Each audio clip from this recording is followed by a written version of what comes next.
Good morning girls. மாணவிகளே, office management சப்ஜெக்டில் lesson 5, அதாவது பாடம் 5, கோப்பிடுதல் மற்றும் சுட்டகராதி பற்றி பார்க்க போகிறோம். மாணவிகளே, இந்த பாடங்களை படிக்கிறதுனால நீ என்னெல்லாம் தெரிஞ்சுக்கிடலாம் அப்படின்னு சொல்லும்போது, பதிவுகள்னால் என்ன, பதிவுகளுடைய வகைகள் என்ன, பதிவு மேலாண்மை, அவற்றினுடைய நோக்கம், கோப்பிடுதலுடைய வகைகள், கோப்புகளை எவ்வாறு வகைப்படுத்தலாம், சுட்டகராதினா என்ன, சுட்டகராதினுடைய வகைகளை பற்றி பார்க்க போகிறோம். மாணவிகளே, இதை தெரிஞ்சுக்கிட்டும் பொழுது நீ இன்கேஸ் எதை ஃபியூச்சரில் ஒரு ஆஃபீஸரில் வேலை பார்க்கும் பொழுது எவ்வாறு பதிவுகளை பராமரிக்கணும், பதிவுகளை எவ்வாறு கோப்பிடணுங்கிற முறைகளை நீ தெரிஞ்சுக்கிட முடியும். இப்போ பதிவுகள் அப்படின்னு சொல்லும்போது என்ன அப்படின்னு சொல்லும்போது, எந்த ஒரு தொழில் நிறுவனமாக இருந்தாலும், அரசாங்க நிறுவனமாக இருந்தாலும் சரி, தனியார் நிறுவனங்களாக இருந்தாலும் சரி, அனைத்து நிறுவனங்களும் கட்டாயமாக என்ன செய்யணும்னு சொன்னால், பதிவுகள் அடிப்படையில் தான் அந்த அலுவலக பணி நடைபெறுகின்றன. இப்போ பதிவுகள் அப்படின்னு சொல்லும்போது உனக்கு என்ன அப்படின்னு சொல்லும்போது, ஒவ்வொரு வணிக நடவடிக்கைகளினுடைய செயல்பாடுகள் இருக்கும். இந்த செயல்பாடுகளை நம்ம கண்காணிக்கணும்னா கட்டாயம் பதிவு செய்யணும். அதற்காக பதிவேடுகள் நம்ம என்ன செய்யணும்னா பராமரிக்கணும். அதாவது இப்போ நம்ம அக்கௌண்டன்ஸில் படிச்சிருப்போம். வாங்கும்போதும் விற்பனை செய்யும் பொழுதும் நமக்கு ஒரு என்ன செய்வாங்கன்னா பில் தருவாங்க, இடாப் இல்லை. அந்த இடாப்பை நீ ஒரு மாதமாக நீ என்னென்னலாம் வாங்கியிருக்கான்னு சேர்த்து வைக்கும் பொழுது நாளடைவில் அதுதான் பதிவுகள் என அழைக்கப்படுது. அவற்றை ஒரு ரெக்கார்டில் ஃபைலில் மெயின்டைன் பண்ணுவோம். இதுதான் பதிவேடுகள்னு அழைக்கிறோம். பதிவு செஞ்சுருக்கிறத அந்த பில்லை எல்லாம் சேர்த்து வைக்கக்கூடிய ஒரு செயல்பாடு கோப்பிடல்னு சொல்லலாம். ஓகே. இப்போ இந்த வணிக நடவடிக்கைகளுடைய செயல்பாடுகள் மற்றும் நடவடிக்கைகளை கண்காணிக்கவும் பதிவு செய்யவும் பதிவேடுகளை பராமரிக்கக்கூடிய நேரத்தில் பராமரித்தல் என்பது நமக்கு அவசியம். காரணம் என்ன அப்படின்னு சொல்லும்போது, எதிர்காலத்தில் நமக்கு என்ன பண்ணணும்னு சொன்னால், எதிர்காலத்தில் இந்த பதிவேடுகள்லாம் நமக்கு அவசியமாக இருக்கும்.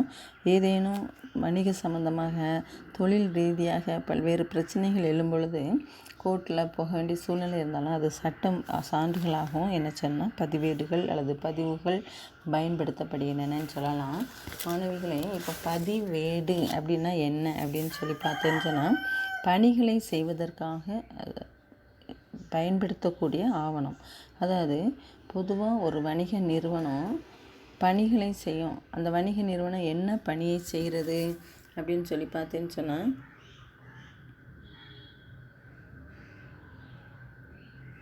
பாருமா, இந்த பதிவேடுகள் பொருள் கொடுக்கப்பட்டிருக்கு உன்னுடைய புக்கில் பேஜ் நம்பர் 69. இந்த பதிவேடுகள் என்பன ஒரு நிறுவனம் பல்வேறு விதமான பணிகளை செய்வதற்காக பயன்படுத்தக்கூடிய ஆவணங்கள்.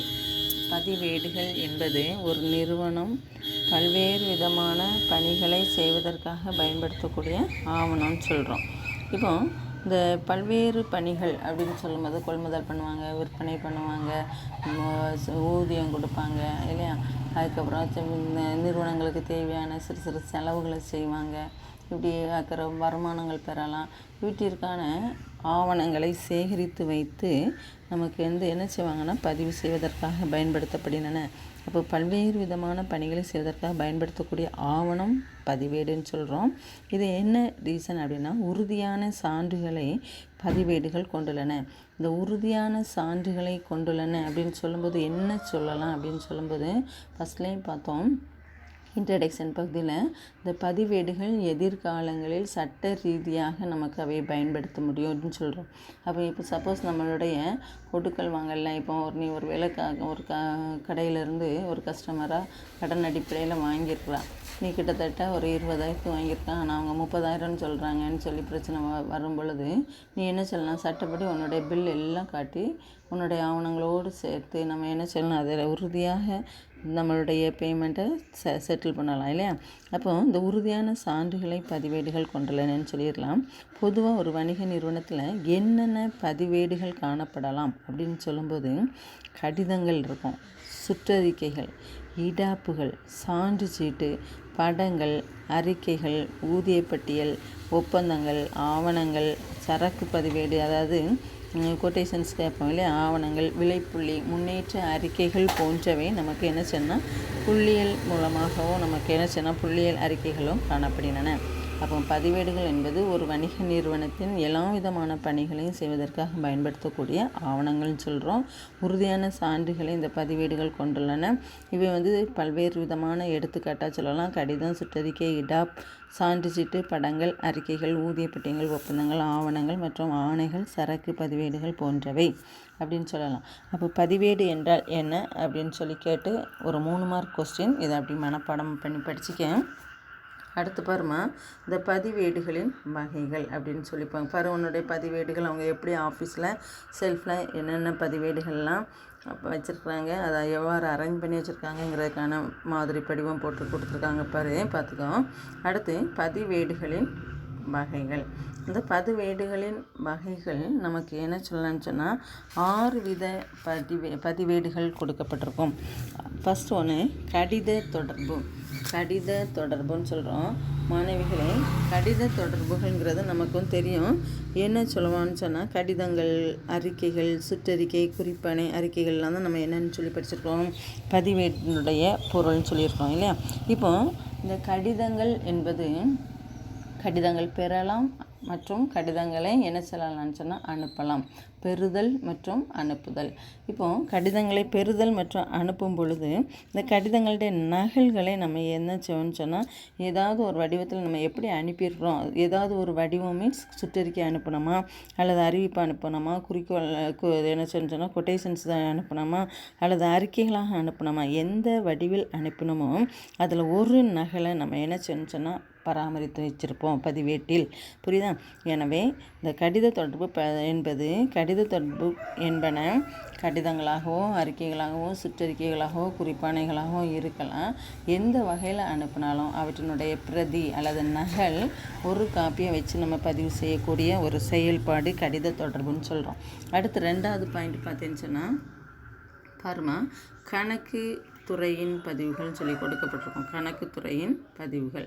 இந்த கணக்கு துறையின் பதிவுகள் அப்படின்னு சொல்லும்போது உனக்கு தெரியும், கணக்கு துறையினாலே கணக்கு துறைகளோடு தொடர்புடைய அனைத்து தாள்கள் மற்றும் ஆவணங்கள், கணக்கு துறையோடு தொடர்புடைய தாள்கள் மற்றும் ஆவணங்களை அடங்கும்னு சொல்கிறோம். அப்போ கணக்கு எழுதுகிற இப்போ நம்ம அக்கௌண்டன்ஸ்லேயே படித்தோம், இடாப்பு, சான்று சீட்டுகள், ரசீதுகள், அப்புறம் என்ன சொன்னால் காசோலைகள் இப்படிலாம் பார்த்தோம் இல்லையா.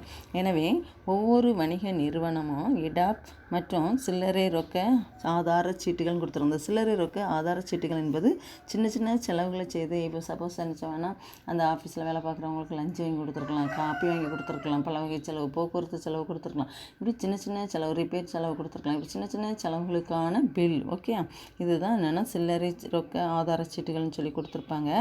ஒன்றுடைய ரசீதுகள், வங்கி அறிக்கைகள்னால் பணம் செலுத்தியிருக்கோமா, பணம் எடுத்துருக்கோமா அல்லது என்ன சொல்லணும்னு சொன்னால் செக் அப்படிங்கிறதுக்கான விவரங்கள். இவை அனைத்தும் நமக்கு கணக்கு பெயரேடுகள் போன்றவை இல்லையா. எனவே இந்த கணக்கு துறையோடு தொடர்புடைய அனைத்து தாள்கள் மற்றும் ஆவணங்களை ஒரு நகல் எடுத்து வைக்கிறது. புரியுதா? கணக்கு துறையோடு தொடர்புடைய எந்த ஆவணங்கள் பயன்படுத்தி கணக்குத்துறை எழுதப்பட்டதோ, கணக்குத்துறையிலேருந்து பணம் பெறப்பட்டதா செலுத்தப்பட்டதற்கா என்பதற்கான நகல்களை எடுத்து நம்ம பராமரிக்கக்கூடிய ஒரு செயல்பாடு கணக்குத்துறையின் பதிவுகள் என அழைக்கப்படுகின்றன. ஃபஸ்ட்டு பார்த்தோம் கடித தொடர்பு, 2வது கணக்குத்துறையின் பதிவுகள், 3வதாக கொள்முதல் மற்றும் விற்பனை பதிவுகள்னு சொல்கிறோம். மாணவிகளே, உனக்கே தெரியும் கொள்முதல் என்ன, விற்பனை என்னென்ன.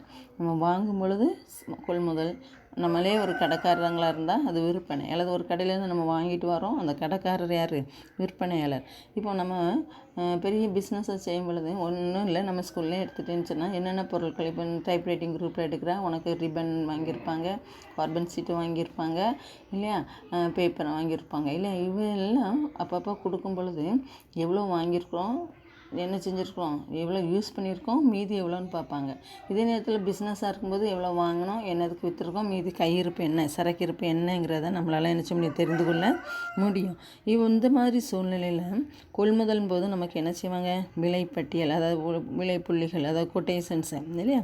அதுக்கப்புறம் ஆர்டர் வாங்கியிருப்பாங்க, அதுக்கப்புறம் ஆர்டர் வாங்கினதுக்கப்புறம் அவங்களுடைய மாதிரிகள் அனுப்பியிருப்பாங்க, ஒவ்வொன்றினுடைய நகல் ஆணைகள். கொள்முதலின் பொருளில் என்னென்ன கொள்முதல் மற்றும் விற்பனையின் பேரில் என்னென்ன ஆவணங்கள் பயன்படுத்தணுமோ அவற்றினுடைய நகல்களை வைத்து பராமரிக்கக்கூடிய செயல்பாடு. ஃபஸ்ட்டில் கடித தொடர்பு பதிவு, ரெண்டாவது கணக்குத்துறையின் பதிவு, மூன்றாவதாக கொள்முதல் விற்பனை பதிவுகள், நான்காவதாக பணியாளர் பதிவேடு. பணியாளர்னால் ஒரு நிறுவனத்தில் பணியாற்றக்கூடிய பணியாளர்கள் பல்வேறு விதமான துறையில் பணியாற்றுவாங்க இல்லையா. எனவே ஒவ்வொரு துறையில் பணியாற்றக்கூடிய பணியாளர்கள் தொடர்பான தாள்களை உள்ளடக்கியது. இப்போ இந்த பணியாளர் தொடர்பாக இவங்களே என்ன செஞ்சுருப்பாங்கன்னா வேலைக்கான விண்ணப்ப படிவம் அனுப்பியிருப்பாங்க இல்லையா. அப்போ இந்த பணியாளர்களுக்கு சில எண்ணங்கள் இருக்கும், அவங்களுடைய எண்ணங்கள். அப்புறம் பணிக்கு வரலையா அதுக்கான லீவ் லெட்ரு கொடுத்துருப்பாங்க. அப்புறம் பணியிலேருந்து சம்பளம் பெற்றதுக்காண்டி பணியிலேருந்து இன்னும் சம்பளம் வாங்குவதற்காக விண்ணப்பம் கொடுத்தாங்க. இப்படி பல்வேறு தொடர்புடைய பணி சம்பந்தமாக, அதாவது வேலை சம்பந்தமாக பயன்படுத்தப்பட்ட ஆவணங்களை பராமரித்து வைக்கக்கூடிய ஒன்று. பணியாளர்களை குறித்த, அதாவது வேலை சம்பந்தமான தகவல்களை பாதுகாத்து வைக்கக்கூடிய பதிவேடு பணியாளர் பதிவேடு. அடுத்து நிர்வாக பதிவுகள் சொல்லி கொடுக்கப்பட்டிருக்கோம். மாணவிகளே கவனி, இந்த நிர்வாக பதிவுகள் அப்படின்னு சொல்லும்போது நிர்வாகம் அப்படின்னு சொல்லும்போதே வணிக நிறுவனம், இப்போ கல்வி நிறுவனம், சாராட்டக்கர் ஒரு கல்வி நிறுவனம்னு சொல்கிறோம். எனவே நம்மளுடைய பள்ளி ஒரு நிர்வாகம்.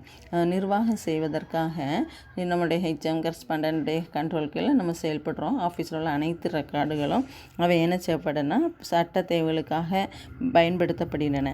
நிர்வாகம்னு சொல்லும்போது அந்த மேலாண்மை செய்வதற்காக, ஒரு நிறுவனத்தில் உள்ள அனைத்து மேலாண்மை குறித்த தகவல்களையும் பதிவு செய்வதற்காக பயன்படுத்தக்கூடிய ஏடு.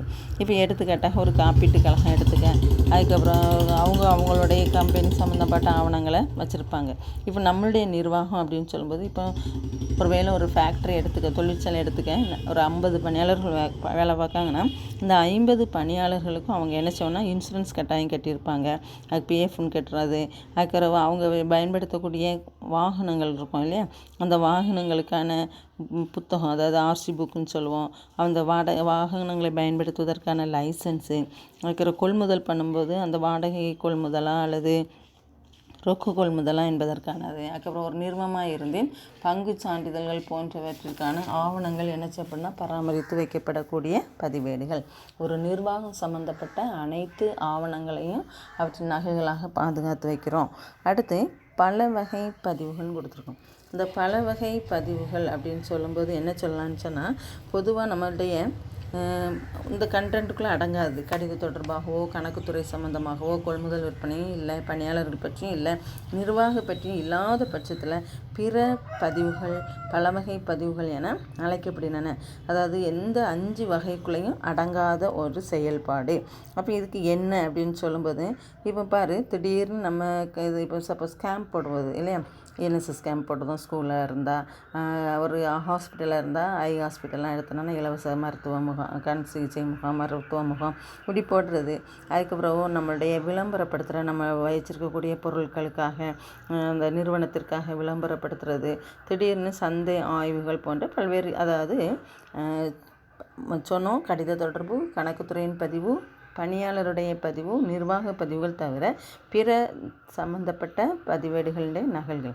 விளம்பரம் பண்ணதுக்கான ரிசிப்ட் வச்சுருப்போம், முகாம் நடத்துறதுக்கான ரிசிப்ட் வச்சுருப்போம், சந்தை ஆய்வுகள் மார்க்கெட் ரிசர்ச்னு சொல்லுவோம், அதனுடைய விலை ஏற்ற இறக்கங்களுக்கான குறித்த பதிவுகளை பதிவு செய்யக்கூடிய பதிவு பல வகை பதிவுகள் என அழைக்கப்படுகின்றன. மாணவிகளை பதிவேடு என்றால் என்ன, அதனுடைய பொருள் உனக்கு 3 மார்க் கொஸ்டின், சில வேளையில் அது ஒரு 10 மார்க்ஸ் கொஸ்டினாகவே பதிவேடுகள் என்றால் என்ன, பதிவேட்டின் வகைகள் யாவைன்னு சொல்லி கொடுக்கப்பட்டிருக்கோம். ஹெட்டிங் படித்தா நீ நம்மளாவே நல்லா ஈஸியாக எழுதலாம். நன்கு படிச்சுக்க. ஓகே.